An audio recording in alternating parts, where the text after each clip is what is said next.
ഇപ്പോഴത്തെ കാലത്ത് സ്നേഹം, ദയ, മനസാക്ഷി എന്നിവ ആരോട് കാട്ടിയാലും എട്ടിൻ്റെ പണി കിട്ടും.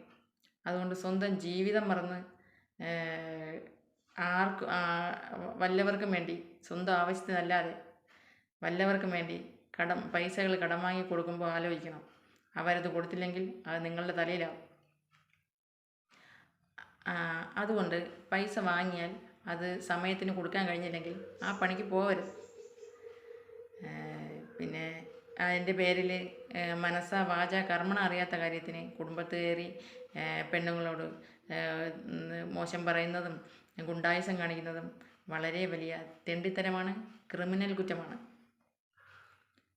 പിന്നെ ചില അയൽക്കൂട്ട അമ്മായിസുണ്ട്, പൈസ കൊടുക്കാനുണ്ടെങ്കിൽ അവൻ പൈസ കൊടുക്കരുതെന്ന് നാടുനീളെ പറഞ്ഞു നടക്കും. പക്ഷേ തിരികെ കൊടുത്തത് ആരോടും പറയില്ല. അതാണ് ലോകം.